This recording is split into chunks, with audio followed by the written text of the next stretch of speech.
Welcome to the podcast where we're taking on a think tank on the new Pokemon trailer for Pokémon Legends Z-A. Welcome to the Deep End, our captivating discussion series where we dive into the depths of the current Pokemon news and theories. Let's dive into it. So 2 weeks ago, we were treated to a trailer for Pokémon Legends Z-A. The jury is still out on how exactly we're supposed to pronounce this, I think. And there have been many speculations during what time period we're going to be in this game. And so Cayla and X were gracious enough to join us today to maybe see if we can find out maybe a little bit more, dig a little deeper, maybe point out some things that we have missed in analysis, since practically they are the smartest people I know when it comes to Pokemon lore, history, as well as mythological ties. And so let's jump in. So I guess the first thing we need to jump on is at the very beginning, we see the confidential sample. We see them using the term urban redevelopment plan. And we don't exactly know past that. To jump in there, even before that, we start getting audio cues of the music and the styles that they're perpetuating with that.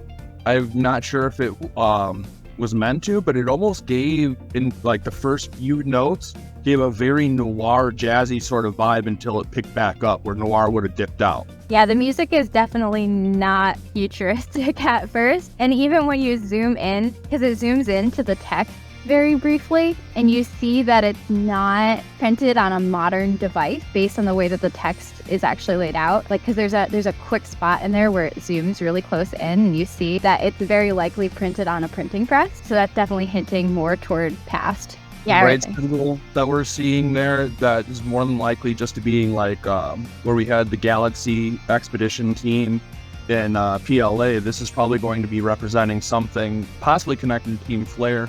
It looks like a solar flare or a potential quasar. I know Cayla touched on this a little bit in one of her videos. Yeah, I think it's definitely quasar. And it also, too, if you zoom into that, like, obviously you can't zoom into the quasar logo, like, when you're looking at it on YouTube.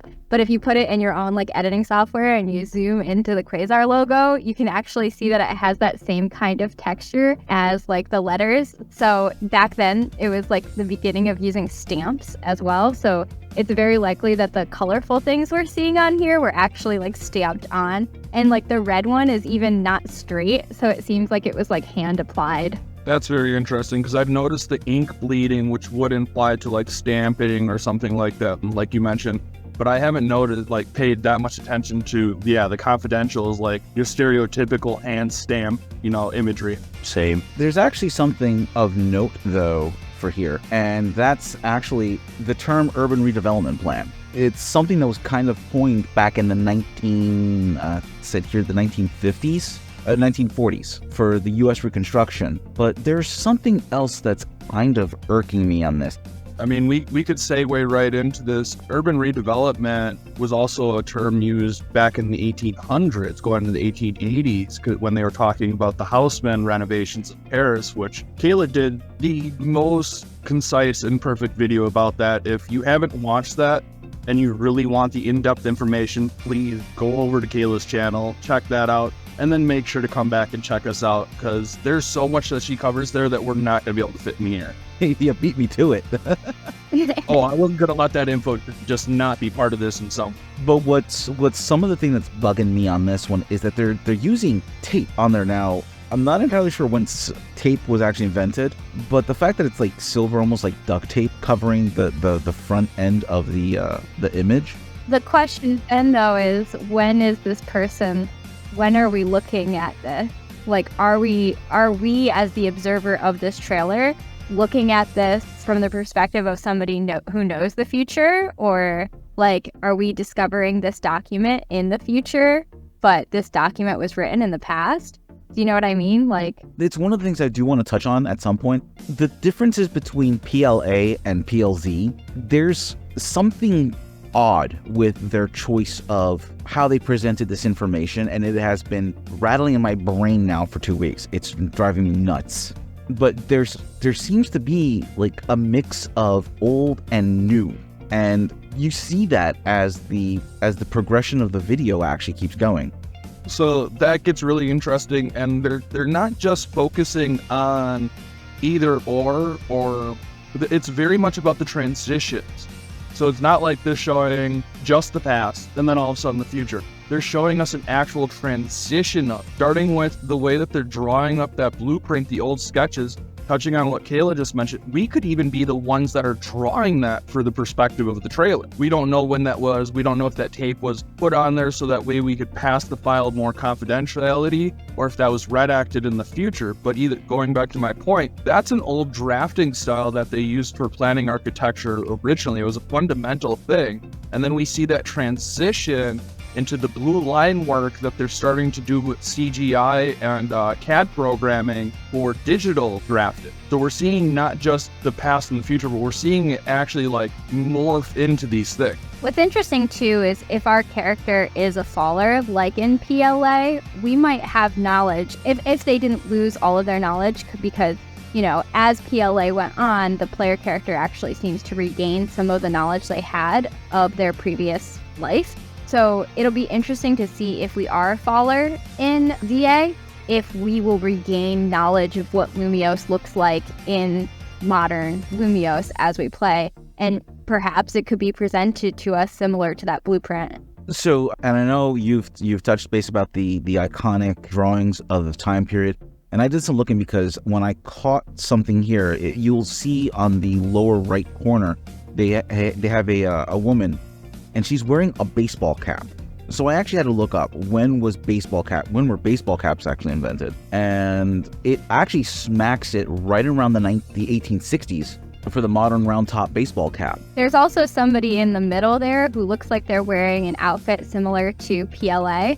The coat that they're wearing reminds me of PLA, so it makes me wonder, because one of the goals of the Houseman redevelopment plan was to increase tourism, so I'm wondering if that could be a callback to that. It might be. That would be interesting. Wait, doesn't that person look strangely familiar, like the person that's like leading the Galactic Corporation orders thing? She does look a little bit like that, yeah. Kind of looks like her. I mean, if it's a foreign, like she's like a foreign tourist here, and then she's coming to inspect the place or something. I mean, it's cool. entirely possible that we'll get, if the time period is the late 1800s, it's entirely possible we'll get characters from PLA coming to visit. So, could be. What type of time difference are we actually talking in terms of numbers? Because I'm guessing PLA was 300 years from where our modern perspective is, so I'm guessing this is going to be like more 100 or 200? Well, I think PLA was like 1830s to 1850s-ish, right? This might somewhere be around the 1820s. Yeah, it's like right after it. No, it's close enough that we could definitely have characters cross over. Okay, so we're within decades. I thought there was at least a generation gap. Yeah, it's entirely possible if they wanted to because it seems like in PLA they combined multiple years into one game. So it's entirely possible that it could be almost a direct sequel. Well, I was going to say, one of the things I do want to point out before we actually go too deep, and I kind of would be remiss, is that there has been a recent resurgence of the old classic style looking lamps. So, like, I actually have one in front of my house right now. So even though it is referencing something of a very period piece, I think even just to have that point of view represented, this still could be a modern take on a classic look when they're talking about redevelopment. And again, this is just me throwing the out there because I know there's going to be somebody who's going to want that question, this idea voiced. So I want to just put that out there. Yeah, it's just that Houseman had those type of things specifically made in a specific style, and that was part of his redevelopment, was to have that consistent style. And like he had those like furnishing sent out to people to build. So it's very much like within his plan to have it all look in that same style, because usually nowadays like there's a mixture of different styles depending on like where exactly you are. Like maybe one person wants to use those type of lamps, but we don't typically see an area where everybody uses that type of lamp. So that's actually pretty interesting because it's going to put a very hard line in terms of era under the guise that we are going to be threading between like pre-Houseman and post-Houseman renovation, or like when it started, because I know that took like 20 years to complete. But we even could actually more than 20, yeah. But I also wanted to jump in about the clothing is Kalos, representing France, is also very much known for being on the cutting edge of styles and fashion trends. So some of the stuff that we're seeing being very quote-unquote futuristic or modern clothing could just be a way of narratively expressing that as well. And I think that also ties into the past and future connections, because you're going to be reminiscing about nostalgic styles while you're trying to innovate the newest, most modern styles. Yeah, I would not be surprised if we have access to bloomers, and I'm very excited about that. But see, here's where we go into the transition from a sketch. And at first, it does have that very iconic blueprint feel when you're looking at just the first couple of seconds, where the lines aren't entirely solid. It looks like there's a texture to them, and it could just be a blurring effect as they're doing the transition. But when it comes to marketing, you don't make design choices willy-nilly because they look cool. There has to be some functionality or some reasoning behind it, and the Pokemon company loves to throw curveballs. And I mean, as the scene progresses, you start seeing that detail work of, hey, look, it's a blueprint, but then it just takes this twist where it goes from it's a blueprint to it's Tron. As it goes to Tron, there's something that you might have been missing there. As they flash, there's the line, and as it flashes, there's that wonderful quasar-looking symbol that we know so well. And looking back at my own personal project that it seems like Pokemon seems to borrow from so frequently, the team in Lineria provides the means for the modernization of Lineria from the ancient era. And I think that's what we might be seeing is Kalos might have wanted that renovation, and all of a sudden that this group comes up and be like, hey, we got ya. Well, what's interesting about like the renovation in real life was that it was very controversial. A lot of people did not want it to happen because basically they ripped apart Paris. They took all of the medieval architecture and just, like, destroyed a lot of history. It was very controversial. And they also like kicked a lot of people out of their homes for like a couple bucks, like the equivalent of a couple dollars nowadays. But they also employed a lot of people, and they definitely reduced disease in Paris and reduced crime and things like that. So overall, very, very controversial. It'll be really interesting to see what they do with that. I know some people were saying they could just take that concept and put it in a different time period. But I don't know.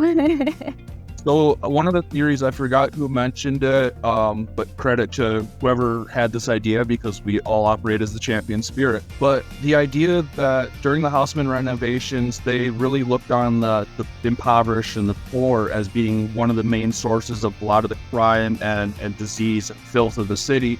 So that group of people felt very oppressed. And we might see that sort of action and that perspective transposed onto the Pokemon. Where, oh yeah, I had that in my video. Yeah. Actually, yeah, I was about to say. The reason I have all these ideas is because they're not just for being X. There's that weird spirit thing that floats around and tells me things. I mean, we've tripped over similar ideas in the past without even talking to each other, so I'm not surprised. I mean, that's what the champion spirit is. Just, What I'm wondering, too, is if Quasar is a name of a person, because Houseman's redevelopment plan was named after Houseman. So I could totally see this being both a person and an organization as well. That would be super interesting. Here's where we start seeing that transition, though. And if you look at the logo, there's definitely a glow effect. There's pixelation. This is the very modern aesthetic that happens when we are doing Photoshop work, sorry, because I come across this a lot in my job. And so this is where the community kind of has that split, because people see this and they're automatically thinking, okay, then we're in the present to the near future, because this is where the whole transition kicks off, where it looks more like something out of Iron Man, where Tony Stark is building something and he's using the hologram blueprints. This is the thing that people keep trying to allude to. But do you see the first thing that's coming up in the blueprint that's an actual visible, distinguishable object? It's one of Houseman's lanterns on the left. And the Pokemon that we're following, that we're in the eyes of during this part, is Pikachu. So we are literally lighting the streets of Paris with electricity, which was one of the goals of his plan. See, now that I didn't catch. Okay, so then here's my question then. If we just passed the Houseman light, but if I forward just a little bit, then what is this? What is this structure right here on the left that would have been right under the Houseman light? I just have to channel Elon Musk here, because any civilization that would ever have the desire to create a simulation and increase the technology of that simulation will eventually become a simulation. The reason I bring up the simulation theory aspect is mostly because of the existence of the Synchro Machine Indigo Disk. Everything that we're doing once it goes into this Tron-like thing is following a Pokemon very similar to how we did when we were controlling it as the Synchro Machine. So I'm thinking we might exist in that 1840s, 1860s era, working on the actual renovation, and then we enter a simulation that's based in the future where we can see our actions come to fruition while we're exploring the futuristic city as Pokemon. See, I see it more like because we're fallers, we're occasionally going to get memories of the future that might not be super clear. Because when you fall, like, if, in PLA we played as a faller. And when you fall, you typically lose a lot of your memory. And so I'm wondering if this is going to be that type of thing where it's like, okay, we're going to be involved in this project because we're able to say, like, wait, it's supposed to look like this. The only thing about that I sort of hope that we get away from is the fact that every Legends game we play as a faller. I think it would be interesting if one of them we were a faller, one of them were actually just, one of the people there working on the projects or something. And yeah, we might have a pivotal role, similar to being a main character in the mainline games, where we're just existing naturally and then we fulfill this destiny. But each of the characters in the mainline games has a lot in common, especially with how we start the game. We always have a mom. We usually don't have a dad. And we go through the same journey to get our starter pretty much every single time. We never have any siblings. Like, there's always like this very strict pattern. We're always around the same age. So I could totally see being a faller as part of the Legends series. Very much so. And also, on that note, the champion spirit needs to shake that dynamic up a little. It would be nice to actually enter a core series game and go through, like, actually encountering and befriending your first Pokemon instead of having somebody shove one into your hands right away. So one of the other things that's actually bugging me about this particular scene that I'm stopped at right now, where you're now looking at Pikachu, you've got the background pretty much set up. There is a lot of refraction and reflection happening, and that's, again, it's this is where my brain is having this issue trying to understand this whole concept of what this game is about. Because again, if you look at PLA, the entire video was done in a watercolor style painting style before they transitioned into the actual game to show you what's going on. But the aesthetics were purposely chosen like that to drive home the point that this is not a modern game. This is going to be a game set in a period in history. This trailer, however, you've got this weird transition, and it is going from a very classic 1800s to a very current modern day spin. What if this is Pokemon's attempt at doing a Legends game where you're both in the past and the present, a la Radiant Historia? Great game. It is. Where your character can go back, make changes in history to fix problems that are happening in the modern era, thus opening up areas for you of the city. I would recommend, if I was on Pokemon creation board or whatever they have to do that, I would recommend they don't go that route, because they haven't done that ever in any Pokemon game. The only time travel that we've had in Pokemon has been Celebi, and it's specifically circular, where the things that happen in the past from the time travel cause the things that have already happened anyway. So it's just like a time loop. We don't have any instances of Pokemon of like actual time travel where we go back and change things. Typically when franchises do that, it creates a ton of plot holes, because you constantly ask yourself, oh, why don't they just go back and fix it? Pokemon's been so careful not to do that, and I really hope that they don't do that with this game. I like turtles. We already have enough turtles. That's my point. Exactly, breaking in with that. What if this isn't the same timeline where the main character's not time traveling, but the player is? Our perspective is the player is split between individuals that are connected via Terrapagos' power to unite and share information and objects between timelines. Oh, that would be cool. If we don't actually go idea, between timelines too much, but we pass things using Terrapagos, that could be really cool. Power of the champion spirit manifests.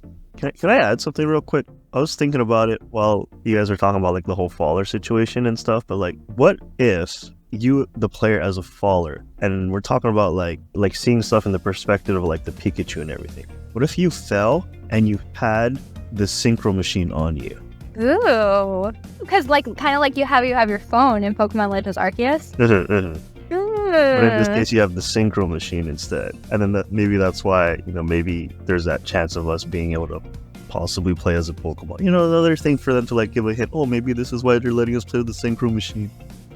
That could be really cool too, because in Pokemon, a lot of times the Pokemon themselves are what builds buildings. So if we could turn into a Pokemon, we'd be a very useful member of the team. This would be useful just for the sake of like introducing urban development mini games would be really nice. Like even just having to be like, hey, could you help guide my Machaps? I gotta go on, break. And then all we have to do is like move them to certain spots, like a floor light up game in order to tamp down the ground like we saw in the early game. That'd be sweet. I'm thinking like Machop Hubert. Hubert, there's a name I haven't heard in a while. I figured. As the trailer progresses, you start seeing all the different Pokemon. But if you look on the outlines, on the edges of the actual trailer, they're definitely trying to point attentions to things like, this sign is insanely bright compared to the rest of the Pause. That sign is actually potentially a gym badge. I saw somebody mention that could have been Wolfrix, the ice badge. Huh. But if the trailer seems to be taking place in modern day Kalos, Wolfric's gym is not in Lumiose. Valid point too. That does give me the hexagonal vibes, mentioning it. Yeah, in this universe, Wolfric's gym is in Lumiose. It's covered in ice. I like the fact that they've kept the aesthetics of, dining on the outside under the awnings. And you see the tables and the chairs. I know people are like, well, it looks like she's talking on a cell phone. I don't see it. I mean, I see the purse. I see the woman, her hair's done up. You got the fro, which for me at the time looked weird, but I realize it's the bonnet one. And the reflections and the refractions in the floor are throwing the feet off. And I'm like, why do the feet look janky? I think, too, people need to remember that this is supposed to show modern day Kalos. Like, this is what they want to get to. Not like this part doesn't look like it's in the past, and that's on purpose, if that makes sense, because this is like the blueprint. This is where we're going to, like where we're trying to get to, but not where we are. This is the Tron space. Yeah, I think too, I look at the reflections and I wonder if that, because Zygarde is all about balance, so I wonder if they're trying to incorporate that theme with the reflections of like that balance. Like I wonder if it's just like a thematic reference. Or to channel our legendary bird keeper Toby and his 4 pillars of the Arceus from Alchemy, which they could very much be going with in Kalos because the whole European vibes. Reflection could be very much just a general theme of this generation, and that would be the final pillar of the Arceus. I wonder how they would incorporate that in Kalos. It's like super interesting to think about. Well, if you look at Terrapagos, it already, even though it's not a dragon, which would have definitely locked it into that theory, it's still all about reflection to some sort, whether it's through time, through the alternate versions of yourself across the timelines, or even about your past and future selves within that timeline. Look at Arvin's story. So here's something interesting. I finally just saw the streetlights. I was wondering if they were ever showing the streetlights, and they're here in this shot. But they are really fainted out because of how far out. But it's odd that they've chosen to highlight buildings behind buildings and just barely point out the fact that there's actually streetlights here too. I can almost make out what they look like, similar to the ones that we saw up in the very beginning of the trailer. that saucer-like look. So I'm wondering, did the Hausman stuff has similar aesthetics like that as well, or no? Oh, I was wondering if it had come across during your research. Yeah, that part didn't. I mean, most of the lanterns in Hausman's time didn't go over like that, from what I can see. Yeah, that looked more street light. So is that like current, or is that part of the Hausman? It's hard to say from there, but I mean, it's definitely possible that it could be Hausman still, even with that shape. Okay. The weird part is we don't see. So what it seems like makes the lanterns more Hausman in style is the actual like lantern part itself, and it's really hard to see those there. If it has those or not. Would there be a reason for everything to have that bluish tone other than to sell the point as a blueprint? I'm just thinking like all the other things are based on the coloration of the creatures or what it is itself, and maybe, what is this, a whole place done in stainless steel or glass? That could just be for blueprints though. Yeah, I think it's just that it's a blueprint. I'm just trying to dig for things. Yeah, no, digging's good. Like, and we do see the first views of Lumio's tower. Right off the bat, there's something a little bit different from this, but then they start drifting over into the waterway, and you see the areas down there that is specifically built so you can go ahead and start catching some water type Pokemon. So see the Dragonair, it looks like that trainer's throwing something. This could be confirming the overworld catching, which everyone assumes is back, but that seemed like it's showing it happening right there. I really wanted this Gyarados just because of the way that they do it. If they made that red instead of blue, Oh, that would have been amazing. Yeah, that And would no- be really cool. everyone would have thought it was just, something that it would have been passed off at first until somebody made the connection, like, wait a second, the color that they're representing is based on the overall color of their design. If that Gyarados was coming off red, that's a shiny Gyarados, which would also come in with the Mega Evolution and stuff like that, and a lot of theories I heard with it being a synthetic thing. Now, something I do want to point out is in this shot. It's actually one of the better shots for this particular thing. We all know what the tower's supposed to look like. We all know that there's some girder textures and stuff like that on the facing walls. And if you look at the bridge in the forefront, you've got that aesthetic showing of the squares, and even the fact that they're offsides. And in the background, in the buildings behind the tower, you can see all the windows carved out, all that detail. It's starting to blur together because of the distance, but you do see that work from this distance. So if you're going to go for the effort of putting all of that detail work in a building that is behind the main focal point, where are the girders? Like, there's modifications on this building that don't show up in any previous game. We might even be moving past the present time of X and Y. Because if you look here, like, I know it's a tiny picture, but this is the 3DS version, and you can see the girder work and how the sides of the awning look. And the fact that the awning in itself is just a very thin column. And this is from the Smash Brothers game for the Game Boy. Mm-hmm. And you can see that single tier awning, you can see the girder work, you can even, like, the windows and everything. Yeah, it looks And- much more like the Eiffel Tower than what we saw in that trailer. And then here's one of the straightforward shot, and you still see that single tier awning, you see the girder work. But then when you come here to this shot, there's no girder work. The awning has a secondary level to it now.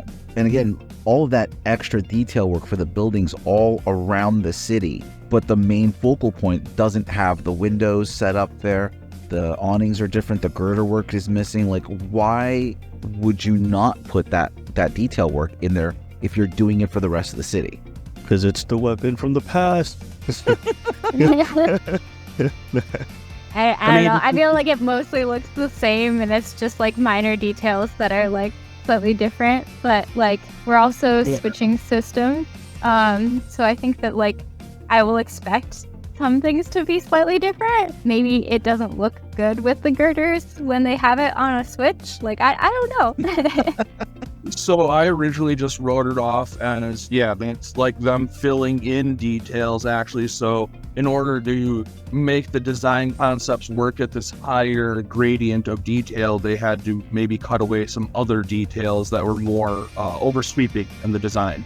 But at the same time, if you look at the tree that's coming into view right now, I mean, they took the time to put in leaves. Yeah, but a tree without leaves would look pretty weird, whereas Lumiose Tower without a little bit of girder will still look like Lumiose Tower. And it's also the fact that look at the leaves on those trees, all the trees, and they just kind of blur together.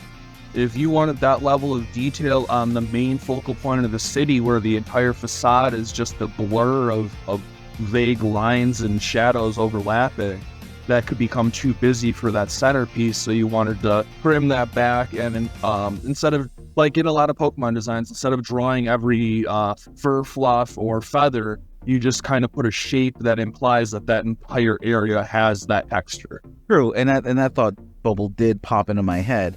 It's just that when you're talking about rendering for 3D, adding all of this texture work on a 3D model versus using a texture plane really will bog down any render job that you do, because it's got to sit there and it's got to literally create all those and then keep track of all those points. Whereas if you threw in the girder work, it's a much more simplified form versus those leaves. So it's just one of those things that my brain has picked up because of all the schooling that I had gone through. So like my head is screaming, this doesn't look right. Something's not right here. What's wrong with this picture? Paradox Kalos. Paradox, yeah, could be. I mean, we already pitched the idea that there is going to be 2 different timelines, and with the introduction of Terrapagos, I really love. That was an idea I had while we were recording this. I love the idea that we could be 2 different main characters that are somehow interacting via the power of the Pokemon, whether it's Terrapagos or something else. I don't remember there being a Pokemon building in the original game. That's the only building that I haven't been able to figure out yet. But one thing to keep in mind is every single Pokemon game exists in a parallel universe with every other Pokemon game, like every single copy. So like, if they do change a few things about Kalos, it's not totally crazy. Because I mean, like, they've done that with remakes before. Like, they haven't been one-to-one a lot of times. So if they're remaking a city and they're like having this whole plot line around how it was built, like, I think it makes total sense that in a universe there might be like no grates on the Prism Tower, or this extra building here because in this universe this happened in the past, and so that's going to mean we're going to need this building, like the Battle Frontier being under construction in Oras, right? Like, yeah. Or the fact that the Prism Tower isn't actually the gym, so they had to build a gym building. Maybe, like, there's lots of possibilities, like maybe Prism Tower is used for something else. Like, there's a lot of possibilities right now, but I think that there's so many features that are similar to like present day Lumia, and there aren't that many like futuristic things. It seems very current. If there was something futuristic and crazy, like people had hover cars or something, I'd be like, yeah, we're going to the future. But we just don't see that. No, we don't. And then here as they start doing the spin around the city, this is where things get really bonky. And so you've got a whole bunch of buildings that's got a hyper level of detail, and then next to those same highly detailed buildings that are just squares. And it could be just the fact that it's the distance, but some of the lines aren't rendered as clean. They're starting to look like they're going back to sketches as they're doing the pull away. Talonflame, Fletchinder, Fletchling. Let's do the time warp again. Yep, and now it's a Fletchling. You see the overhead view, you see the locations of Kalos. I had to throw that one in there. But, and again, even from the top view, you see a whole bunch of points of interest that are hyper detailed. And I'm not talking about the circles, but there's like a building straight south. There's one that is east by northeast that's pretty detailed. There's even a couple on the outskirts that are hyper detailed, but then a whole bunch of them are just very blank and just this space is taken. By what? We don't know. We don't care. It's not important. This is rotated from the way we're used to the map being presented in X and Y. You have to follow that big river and line that up with the old map. And it is just past a 40-degree shift, I think it was. That's very interesting. Yeah, a lot of people are looking at it 1-to-1, but I look and I was like, wait a second, something doesn't seem right. And there's that one river that's bigger that comes over into a different section on the X and Y map. This whole conversation is making me believe in a Paradox Kalos more and more. I mean, technically they're all paradox. Like every game is a paradox of another game. Right. For Pokemon. But then, like, you said before, like, we've got that futuristic look. Now we're starting to see that transition back into almost like a blueprint from the city, from the overhead, as it transitions even further back into the actual drawing of Kalos in the old style of the Houseman. It's these little things in the marketing in itself is what I'm questioning. It's why go through all of that aesthetic when they could have just left it in this style that, in the original style of the drawings, and they could have achieved the exact same effect where doing that transition just really threw a whole bunch of mixed messages. I think it's because there are going to be two different things going on. One in that traditional style that connects it to what we are used to seeing in PLA, and then also something that's going to bridge us to what everyone's theorizing is going to be a conclusive trilogy third game. I think it's kind of just to show something that looks really exciting, honestly. All marketing meaning. Yeah, I think it's just trying to show it in a way that looks really cool. And to remind people, because what was the big seller of PLA? Yes, of course, a lot of people like the lore, we're going to the past, all of that. But for a lot of people, it was the mechanics of the game. So I think if they kept that original style, I don't know if they would be able to show people like, yes, you're going to be able to. I don't think it would have been as easy to show like, yes, we're going to have these mechanics back.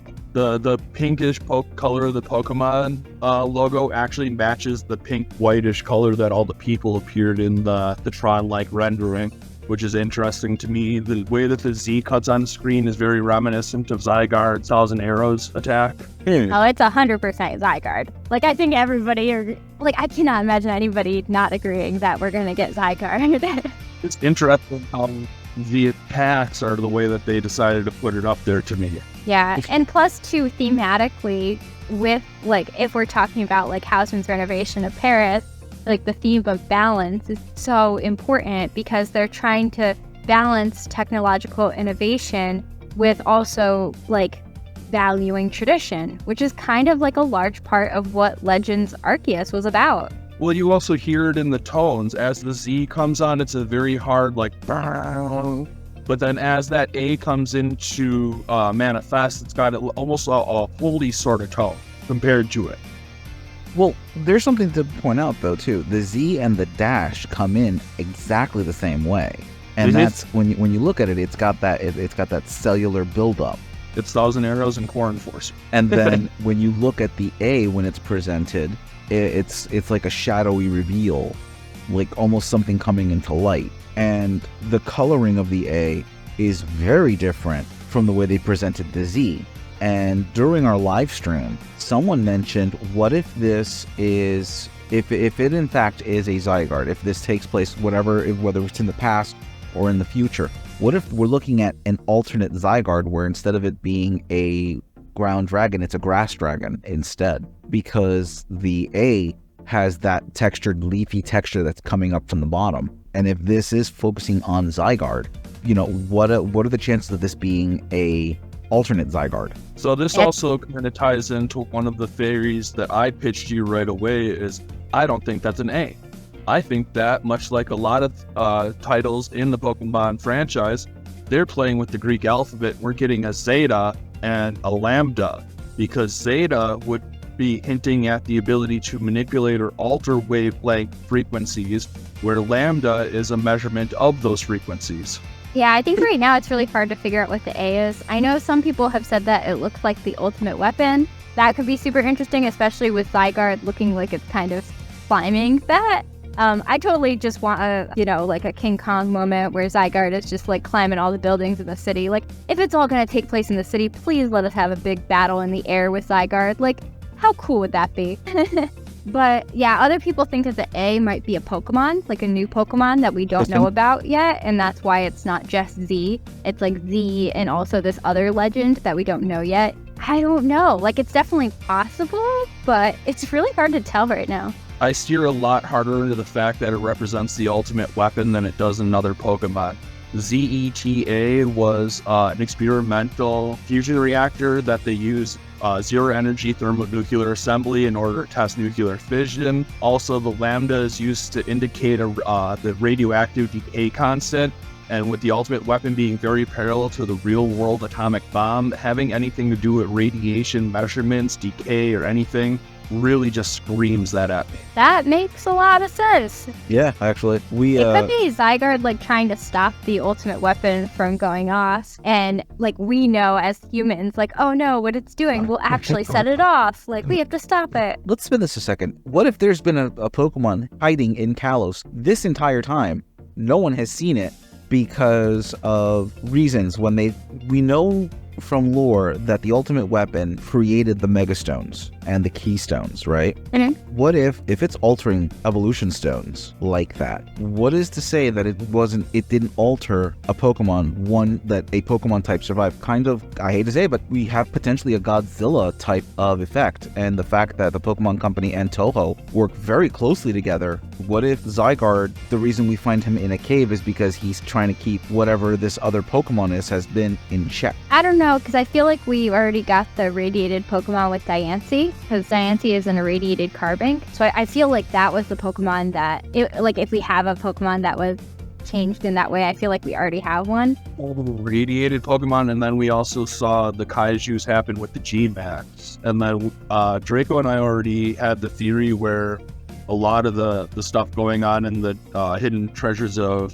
Area Zero circled around some of the other Kaijus. Yeah, I mean, but it's just, I think there's a good strong partnership. Especially, I do believe that one of the big wigs of Toho, who is the owner of Godzilla and all that universe, is sitting on the board of directors for the Pokemon Company. What is the likeliness that we might also be taking more of a Sentai turn with 100% Zygarde looking like a Pokemon version of the Megazord, representing 5 different colors on his chest? Go Zygarde Rangers, Mighty Morphin Zygarde Rangers. Sorry. Wait. 5 colors on Zygarde's chest, and we have 5 circles in Lumio City? What are the colors? Because I know those circles in Lumio City are based on colors. Do they match up? Zygarde. They don't match up, right? I don't think they match up. That would be too much of a coincidence, right? Right? Red, blue, yellow, green, white. Yeah, then we have red, yellow, green, blue, purple. Oh, the purple's where it throws off. Yeah, but if that's pretty close though. That's purple or violet. It's magenta technically, but something that had come up again on live stream when we were theorizing that it was Zeta and Lambda. Zeta representing 6 as the 6th letter, I believe, and wavelength, which, there's a couple of different wavelengths. There's the visual spectrum, but there's actually 7 for that one. Actually, I think it's like 9. But when you look at colors, there's actually only 7. And one of them, out of all the 7 colors listed, only one was not a Pokemon game. You had red, blue, you had green, you had violet. You have yellow. Yellow, yeah, yellow. Lit. Gold, silver. But orange was never a color, and so we kind of went off on this weird tangent thing, and it involves Green Lantern somehow. Mine is mine, and mine is not yours. Well, what is it? Ophidian was I think is the entity of greed, which Ophidian was always depicted as a dragon or a serpent. And then we spun right back into, so what if this is this is like some low-key reference to a new dragon type coming out for this game. Just like we had Enamorus for the genies, for the Storm Trio, what if this is a new Pokemon based on one of the existing legendaries that are normally in Kalos. I'm trying to remember which ones those are. No, dragon type evolution. No. I wish. A lot of sense. Please. I mean, you've got Xerneas, Yveltal, and Zygarde, which were there. You've got Hoopa, Volcanion. Yeah, weren't there things like those Pokemon were kind of loosely based on like the animals that you find on like the World Tree or something like that? Like, Yeah. That's what it was. We circled back to the World Tree, so you've got Zygarde as being one serpent, but there's also supposed to be another one. So the Ouroboros was one of the serpents, and that's the one that protects the world, while there's another serpent that's actually eating the roots of the World Tree, which could be a second serpent that we have yet to find. That would make sense, because there's actually multiple Zygardes anyway. Well, there's not multiple there's multiple Zygarde forms. So it could actually be going back to that whole idea of a Zygarde and an evil Zygarde. The dragon form is the 50%, so they could each have 50% of the cells. One could be shiny just to make it more differential. And how many times have they not already used the shiny to show like a juxtaposition between two things? Look at the Mewtwo situation. Mewtwo, they had a shiny one at some point that represented a more feminine one. I think the Hoopa movie also had like the two Rayquazas, right? The green one and the black one at one point. Yep. I think. Yeah. Yeah, we've already seen a lot of hints that shiny Rayquaza exists as a separate entity from normal Rayquaza. Normal. Yeah, we have that in the anime right now too. Yeah. With Horizons. Yeah. And that could be a direct hint from the Pokemon Company that they're going to do something like using a shiny to show two different legends again. It wouldn't be the first time they've tipped their hand and people missed it. I mean, and to spike it right back to you, Draco, they did use that shiny Rayquaza to represent Yorgmonder, the World Serpent. So if we get a shiny Zygarde that shows up in Z-A, I think we just nailed. That'd be kind of cool if we actually did that. Yeah. Can you pull up another full-scale picture of the shiny Snake Dragon Zygarde and then compare that on screen for our viewers to the Lambda from the title shot? I want to see exactly how close we are with this, because that looks like it might be a little too dark. Yeah, I think it's a bit too blue. Yeah. And more white. The yellow. I wish I had a shiny Zygarde. Yeah, right at the big make an argument. But it is different. Yeah. Yeah, no, that's a reach. The true deep end of the pond. I'm drowning. Help him out. I'm lost in the sauce. Who's to say the two regional variants can't be from the same region? Wasn't there like a species, I think it was a species of bird, I have to look it up. They're basically identical, but because of specific locations or environmental conditions of where they kind of were territorial, they're the same but different. Almost actually, Pokemon's already done this with the Rockabilly bird. Okay, so yeah, Rockabilly. I got something literally like screaming in my internal monologue right now that seems so incredibly obviously in our faces, but I have not seen anyone point this out. Where's the only other region besides Kalos that Zygarde ended up, and what letter of the alphabet does it start with? Oh, Lola! Zygarde goes to Alola. We're playing an Ernest movie. I was going to put a Hawaiian t-shirt on this one, but okay. Just add a Hawaiian t-shirt to the A. But I mean, think about it. If we have a Kalos Zygarde and a Lola Zygarde, they could flip it where they kind of have a conflict going on. There's a lot of speculation that we're going to see a fourth Tapu, just like they gave us a fourth Genie. Fifth Tapu, I think, at that point. If all those theories are in speculations, grouped together, that would be a big side towards that. I was going to say, wasn't Petromut technically looking like a Tapu? Yep. Could have been a big hit. I don't know about that. Well, because the Tapus are supposed to be island guardians and are very Hawaii specific. Like, that would be a little weird.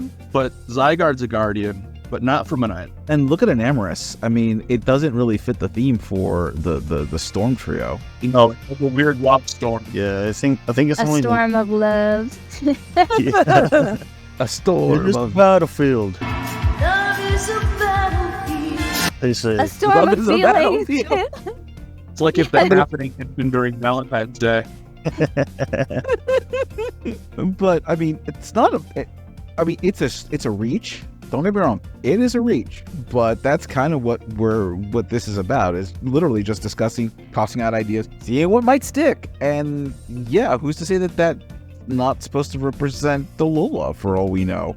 Well, Lola had a very natural theme to it too. So that very veiny, leaf-like design on that A. And if it was a low quality, they would have gone a little bit harder on it in terms of the hint. But for the sake of potentials, it could be. What's interesting too is, so we have those like almost like either veins or cracks or something like that at the bottom. If we're thinking about this from a Houseman perspective, because I'm always thinking about this from a Houseman perspective, apparently, he like ripped up the streets of Paris, right? Like there was a lot of destruction of the ground specifically. So if there was something either underground or rooted in the ground or anything like that, it's entirely possible that it could come up from the ground. So I'm wondering if those are like it being derooted from the ground or something like that. What if So the I fully house expect to get a sky battle. the houseman of this world was actually stripping down the ultimate weapon in order to use that energy, power, etc. to do the renovation? That would explain some of the very slight differences, that it's an alternate timeline. It would roll that hole in. It would give us the fact that looks very much like the ultimate weapon. I was kicking around the thought that, you've got that massive crystal in Anastar City, which is supposed to be also part of the blast created by the blast of the ultimate weapon. What if they found a way to connect that thing up and harness the power, which is why you need to do the redevelopment? And this was me spitballing if the game took place in modern time, like if this was literally 20 years after you've played X and Y. They figured, hey, this thing actually is producing a crap ton of power. We can move it to Prism Tower, plug it up, rebuild, reconnect the city, and now we have power coming from this crystal that has been fueled by this infinite energy as well. And again, spitballing. Great idea. That is actually an awesome idea, because the Houseman renovation was to introduce electricity. So I'm very much expecting this whole renovation, urban redevelopment to be triggered by some sort of power source. question about that giant gem thing in Anastar City. Didn't they say it was like kind of like a pair with another one in a different place or something? Yep, yeah, Anastar Sundial, and then is it a moon dial at the other one, I think? Or something like that? Like that. Yeah. Was that still in Kalos or was that in another region? I forget what they said about that. Although, this being the attraction for Anastar City, I don't think they would have given up that crystal, thinking about it. I mean, the renovation was very controversial in history. Maybe that's very controversial in Pokemon World. Maybe. I don't know. Again, honestly, I was just spitballing at this point. Yeah, what's interesting too is like the ultimate weapon isn't located in Lumiose City either. So, Not in the world. yeah, right? So that's why I'm like, interesting. Neither is the tower, Tower of Mastery? That's not in Lumiose either. But like, clearly important, like to Mega Evolution. So Right. the only thing that I think that I haven't heard anybody talk about yet is that Sylveon uses Hyper Voice and it's pink. So either it's pink because Sylveon is also pink, or it's pink because Pixelate is in play, which means that abilities would be back. So Oh, that's nice. yep. So I think it's just because Sylveon is pink. But Yeah. hey, I'm hoping for Pixelate Sylveon because it was really good.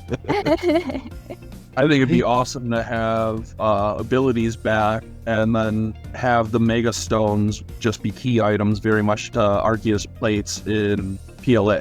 With that, wraps up this episode. What are your thoughts about this trailer? What do you think is happening? What are we going to be seeing as far as gameplay goes? Let us know down below. And also be sure to share, like, subscribe. Let us know how we're doing. And thanks to X and Cayla for joining us today. Always a pleasure to have you. Of course. Definite. Thank you for having us. And as always, have a great day. Bye. Bye-bye. Bye-bye. Bye. See you in Lumiose.